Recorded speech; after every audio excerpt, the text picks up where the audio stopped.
next on the Rockbridge Report. Today's news conference between President Zelensky and Trump's Ukraine envoy was canceled at the United States' request. See how political tensions deepened between the two countries. A dictator without elections. Zelensky better move fast or he's not going to have a country left. After that, the Rockbridge region may finally get a solution to the daycare scarcity problem. We'll learn more about the $1 million expansion. And snow continues to impact the area, from city office delays to school closures. The Rockbridge Report's Simone Schwartz will tell us if we can expect a break from the winter weather. Later, see Buena Vista's plans to fill the city with fresh foliage. All that and more coming up right now on the Rockbridge Report. Live from the campus of Washington and Lee University with news from Rockbridge County, this is the Rockbridge Report. Welcome to the Rockbridge Report. I'm Cami Knott. And I'm Gabe Ketchum. Thanks for joining us. We begin our broadcast this evening with breaking news. Kash Patel, President Trump's nominee for FBI director, was confirmed today in a 51-49 Senate vote.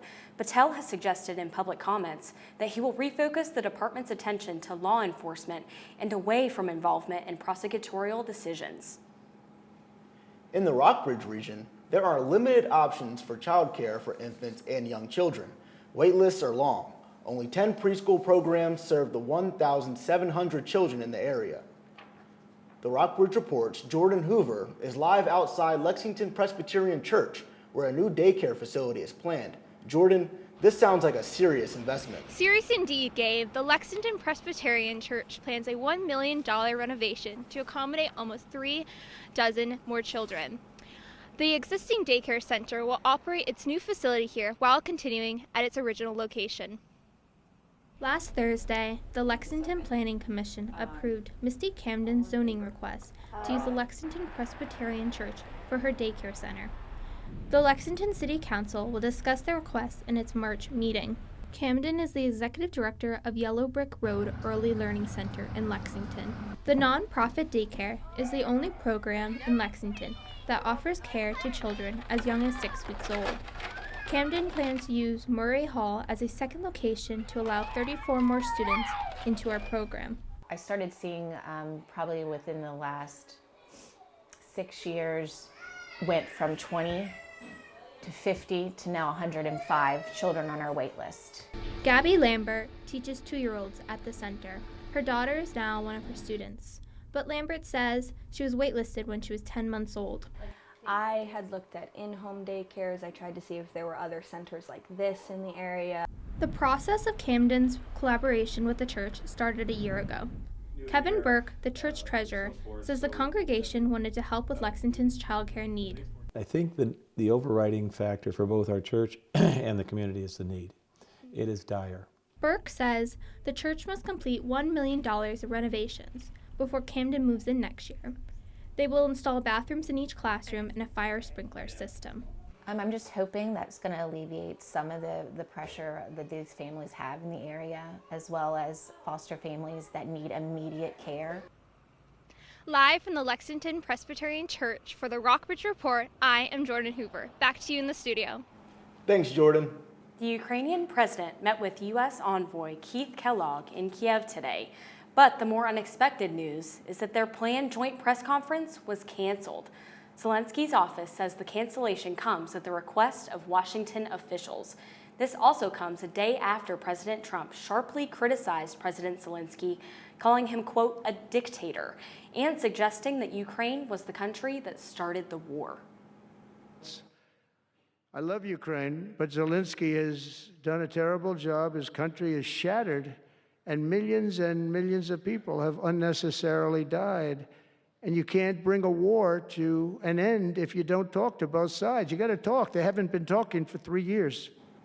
Russian officials, meanwhile, are basking in Washington's attention and offering words of support for Trump's stance. After turning down a grant 2 years ago, the Lexington Police Department is now requesting $110,000 to purchase body cameras in 2028. This comes as the department needs $192,000 to replace current dash cam systems. Read Erica Kenny's full story at rockbridgereport.wlu.edu. President Donald Trump says companies are preparing for another round of tariffs, claiming they could be in the neighborhood of 25%. CNN's Amy Kiley has more on Trump's latest announcement. It'll be in the neighborhood of 25%. President Donald Trump is detailing new tariffs he says are in the works. They could affect vehicles, pharmaceuticals, and computer chips. Trump says he'll formally unveil them as early as April 2nd. That's the day after the previously stated deadline for an investigation into reciprocal tariffs. Trump says he's giving governments and businesses time to respond. I've been contacted by some of the biggest companies in the world, and because of what we're doing economically and through tariffs and taxes and incentives, they want to come back into the United States. That leeway comes as some American businesses appear to be struggling with Trump's rapid-fire trade changes. The National Association of Home Builders reports its confidence index is the lowest it's been in 5 months. The industry is dealing with new steel and aluminum tariffs. Other companies say the 10% tariff on Chinese imports is hindering their supply chains. Future tariffs could affect all sorts of industries. So you might get a state like Indiana, for example, that has a lot of pharmaceutical business being hit much harder than a state like Iowa or Wisconsin. It's going to be interesting to see where the pain is felt if indeed these tariffs go through. Businesses around the world also are dealing with the onslaught of change. Every day there's a different tariff and a different plan. It remains to be seen what happens. I'm Amy Kiley reporting.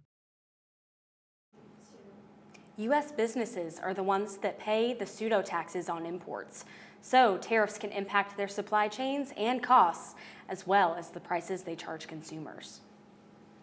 With tariffs impacting companies nationwide, Lexington business owners are experiencing struggles of their own. See how rent prices, ownership changes, and visibility rates impact the area. And despite the blanket of snow on the ground, Buena Vista looks to green up the area. Learn about the city's plans to plant 100 trees. And Rockbridge County Schools had their 7th cancellation of the year yesterday due to snow. See more of Mother Nature's effects when we come back. Welcome back to the Rockbridge Report. Rockbridge County Schools have faced a flurry of closures and delays due to this year's winter weather. Now, schools are using virtual days to make sure they meet the state's 180-day instruction requirement, and teachers are scrambling to keep students on track. Read Emmy Amoson's story at rockbridgereport.wlu.edu. Buena Vista could soon be a little greener. The city just mapped the existing tree canopy, the total area shaded by trees. Now it's looking to expand it. Community Development Director Tom Roberts presented a plan at the last City Council meeting to expand Buena Vista's canopy, which covers almost half of the city. The Rockbridge Report's John Little has the story. Buena Vista could soon be a little greener. The city just mapped the existing tree canopy, or total area shaded by trees. Now it's looking to expand it. Community Development Director Tom Roberts presented a plan at the last City Council meeting to expand the canopy, which covers almost half of the city. We're looking at about planting 100 trees a year. But to make it happen, Roberts says the city will need a tree board, a volunteer group to advise on maintenance and plantings. Nearby cities like Lexington already have one. Forming the board requires council approval, and Roberts is drafting bylaws. If approved, the council will appoint members to the board. Oh, I think it's a great idea to try and get trees like into the city itself and on the properties in the city. I think would be great. Roberts has put up a survey to gauge interest in the board. Buena Vista resident Timothy Petrie says he's already interested in joining. He says the work will be rewarding, but it will take time to sell the public on the long-term benefits. It's kind of hard to get people to wrap their hands around because it's something that it won't really materialize until the trees are fully grown. The board would also encourage planting trees on private land, along city streets and on lots, since the plan calls for most new trees to be on private property. I'm standing outside a newly planted row of trees outside Buena Vista's Dollar Tree, an example Roberts pointed to of how the city is working with private landowners to expand the canopy. Roberts says he plans to partner with Boxerwood Nature Center for tree giveaways. Ginny Johnson, who works at Boxerwood, says she hopes to do it in the fall. Boxerwood coordinated a tree giveaway with Lexington's Tree Board in December. We're going to be able to get some trees and offer these for folks for free or reduced cost, and also give them some guidance on where and how to plant trees. But Lauren Durand from the Green Infrastructure Center says that recent federal funding freezes may impact planning efforts. The board would be unaffected, but any giveaway might be pushed back. For the Rockbridge Report, I'm John Little. Businesses in downtown Lexington are on the move as owners search for buildings with better foot traffic, cheaper rent, and larger spaces. Violet Consignment moved to a new location on West Washington Street at the beginning of February. Thistleberries, a local gift shop, plans to move to a new location 2 doors down on March 1st. Amid the shuffle, local business owners worry about lack of available rental space downtown. Read more of Emily Scaff's story at rockbridgereport.wlu.edu. Lilburn Downing Middle School has a rich history in the Rockbridge area.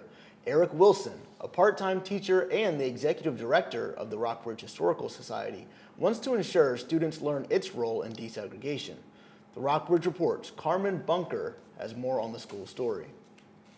Lilburn Downing Middle School was built through Black community efforts and served Black students countywide until desegregation in 1965. Today, it stands as a recognized historic landmark. This school is the second school for Black students in Rockbridge County, 1865 to 1927, a school that started as a freedmen's school after the Civil War, offered those opportunities only up till 8th grade. Students at Lilburn Downing face more than just segregation in the classroom. Barriers to college, jobs, and housing shape their future beyond school. Black children from the 1st through the 12th grade travel to and from home by school buses from every corner of Rockbridge County to attend this school. Lilburn Downing added a high school in the 1940s. Community members helped sustain it by raising private funds for a new teacher in 1932. I don't think middle schoolers probably typically think about the history of the school or the history of the name behind their school. And because it is such a unique and interesting history, Mr. Wilson has done a beautiful job of connecting middle school students to that history. Lilburn Downing graduate Steve Davis went to win a Super Bowl, and Stanley Land became University of Virginia's first Black scholarship recipient. The Lilburn Downing experience, though, I think was outstanding from the standpoint that each and every teacher there really cared about their students. The school's impact extends beyond its alumni. Wilson wants students to see themselves as part of its evolving history. We're approaching the 100th anniversary of this school, 2027, the centennial. This school has been a lot of different things for a lot of different people at a lot of different times. But each student, each class, each team has its own part to play in that. Wilson will present this history to Lilburn Downing students next week. Stanley Land, Vice Mayor Marilyn Alexander, and Mayor Frank Friedman will also join via Zoom to share their perspectives. I'm Carmen Bunker with the Rockbridge Report. The first presentation is scheduled to take place on February 24th at the middle school. Coming up on the Rockbridge Report, today marks the final day of the first ever Four Nations face-off. The Rockbridge Report's Catherine Catley has the details about tonight's championship game. Well, we just can't seem to get a break of the snow here in Lexington. It is absolutely frigid out here. But in the coming week, we do have some promising warmer conditions coming up. I'll have more on that later on my forecast. I'm Simone Schwartz with the Rockbridge Report. Welcome back to the Rockbridge Report. This winter is one for the history books. A record-setting Arctic blast is spanning much of the continental U.S., and a new storm is starting as another one is ending. CNN's Amy Kiley reports. If you must be outside, cover any exposed skin with gloves, hats, scarves. Forecasters say cold from an Arctic blast is peaking in the U.S. today. They say it could set more than 100 daily temperature records, with some places hitting as much as 50 degrees below normal. The cold snap spans from North Dakota to South Texas, and it's spreading east today. Single-digit temperatures are dangerous. They can be deadly. Frostbite and hypothermia can occur quickly.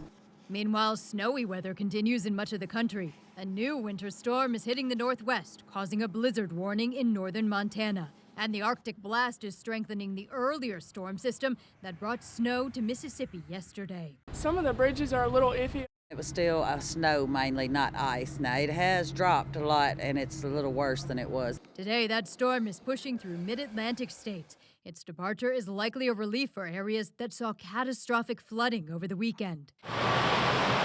In North Carolina, the snow is challenging ongoing hurricane recovery. We will continue responding to the Helene Recovery 2. Work will be ongoing even through this week as the storm hits. I'm Amy Kiley reporting. You know, Gabe, I gotta say, being from Tennessee, I am not used to all this snowfall. I swear the amount of snow we've had here in Lexington is how much I've seen in the past 10 years down south. Well, I'll tell you what, Cammie, I'm from Pennsylvania, and even this is abnormal snowfall for us. I can't remember having this much snow days, right? But yeah, it looks like down in Lexington, we've had a little bit of a Lexington winter wonderland as of recent.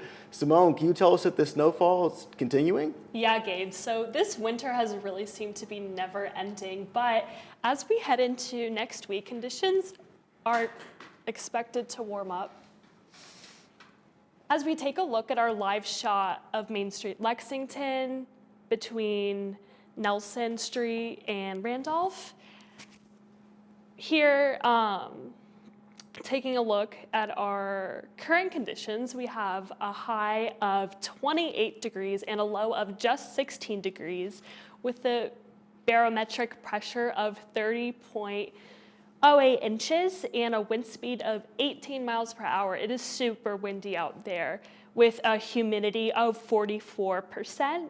And as we take a look at our radar, clouds just are all across the sky, really limited sunshine. And looking at our current conditions, conditions are pretty cold with Lexington at 26 degrees, same with Stanton and Buena Vista. And then as we get into Charlottesville, it's a bit warmer, but still pretty frigid, 29 degrees. And then Lynchburg, some sun out at 30 degrees. And then as we get across the mountains here, Covington at just 10 degrees. And then Roanoke, a bit warmer, but still only 24 degrees. And now as we get into our 5-day forecast, we can see, gosh, just sunshine all around, so different from what we've been experiencing this past week, with Friday only 37 degrees, so a bit warmer, but we're still moving pretty slowly, and we have a low of 14 degrees. And then Saturday, high of 43 degrees, so conditions slowly warming up, and then we have a low of 23 degrees. And then Sunday, conditions are promising as well, with sunshine and 49 degrees and a low of 28 degrees. And then Monday, the weather just keeps going forward as we get into next week with a high of 57 degrees and a low of 36. And then similarly Tuesday, a bit more of cloudy skies, but still remaining high, 59 degrees and a low of 36. So while it's been super frigid and icy this past week, we do have some promising conditions over the next week. And now I'll throw it back to you, Cammie and Gabe. Thank you, Simone. Coming up next on the Rockbridge Report, the Giant Panda Adventure exhibit in Hong Kong welcomed 2 twin cubs. We'll get a behind-the-scenes look at the newest attraction. And it's been a week full of wins for Washington Elite basketball. The Rockbridge Report's Catherine Cately has all the scores and more after the break. Welcome back to the Rockbridge Report. You've gotta love hockey right now. I mean, right now you got the US and you've got Canada, right? 2 bitter rivals, and that rivalry has spanned across many years, and it came to a head Saturday night. I know, on Saturday, that game with US and Canada, there were 3 fights in only the first couple of minutes. Right. Insane. It's one of my favorite parts of the sports, though. Guilty pleasure, gotta say. What about you, Catherine? Yeah, I mean, it's been an intense rivalry, to say the least. Today is the final day of the 4 Nations Face-Off Hockey Tournament between the United States, Canada, Finland, and Sweden. The U.S. team beat Canada 3-1 in round-robin play, with several fights breaking out in the process. Now, the 2 bitter rivals meet again tonight in Boston for the championship title. The puck drops at 8:20. Here in Lexington, as Spring Athletics try to kick off, it seems Mother Nature has other plans. The WNL baseball team will have to wait an extra day to kick off their 2025 season. Today's season opener against Berry College is canceled due to snow. The Generals are set to take on the Susquehanna University Riverhawks tomorrow at the D3 Showcase, weather permitting. Back at home, W&L men's basketball finally put an end to their losing streak on Tuesday with a nail-biting 78-75 victory over Avery University. The team takes on Ferrum College at home this Saturday as they celebrate their senior day. But before they do, they'll watch number 17 ranked W&L women's basketball team battle Roanoke College as the Lady Generals celebrate their senior day too. The team is coming off of a 79-56 victory on the road against Eastern Mennonite University. Next door at VMI, the Keydets basketball team suffered a harsh conference loss last night against Wofford College, falling the Terriers 82-43. The team heads to South Carolina this weekend to face the Furman College Paladins. The Keydets baseball team is off to a hot start after sweeping the University of Maryland Eastern Shore in a 4-game opening series. The team heads to Baltimore this weekend to take on Coppin State and to Charlottesville on Tuesday to battle UVA baseball, currently ranked 2nd in the country. Over in Buena Vista, Southern Virginia University women's basketball brought their record to 22-2 after pummeling Greensboro College 82-30. The team is back home in the Knight Arena this Saturday for a conference matchup against Pfeiffer University. SVU men's volleyball continues to dominate the court, having yet to lose a set all season. The Knights face Trine University tomorrow night as part of the EMU Royals Tournament Series. That's all for sports. Thank you, Gabe. Thank you, Catherine. Hong Kong's Ocean Park is showcasing a truly rare sight this Sunday, the public debut of twin baby pandas. CNN's Christy Lou Stout got an early glimpse of the twin cubs and has more on their journey into the spotlight. Excitement is building for the public debut of super adorable twin panda cubs. They are so adorable, you just want to squish them. The first giant pandas born in Hong Kong. They're affectionately known as elder sister and little brother. So caretakers here at Hong Kong's Ocean Park say that the 6-month-old twin cubs are healthy. They're sleeping right now, but they're walking, they're playing, and they're learning how to climb. And occasionally, they can be a little bit clumsy. The twins were born in August to Ying Ying, who at the time became the world's oldest known first-time panda mom. Since then, they've received round-the-clock intensive care and have been cared for like human babies, fed by bottle, even burped after feeding. Hong Kong is a total of 6 giant pandas, including the twins, their parents, and An and Ke, national treasures recently gifted by the Chinese central government. In September, elite police escorted them to their new home, an honor usually reserved for heads of state. In addition to the 6 giant pandas at the park, thousands of panda sculptures have been installed across the city, all in a bid to create a sense of pandemonium and help Hong Kong regain its position as a top Asian tourism destination. We see a great uptake from Philippines, from Thailand, Singapore, Malaysia as well. This citywide panda promotion has really generated a lot of excitement. But for now, the twin panda cubs are the star attraction, even while they are asleep. The members of the public can see them in all their cuddly glory, starting from February the 16th. Christy Lou Stout, CNN, Hong Kong. That's all for the Rockbridge Report. Thanks for watching.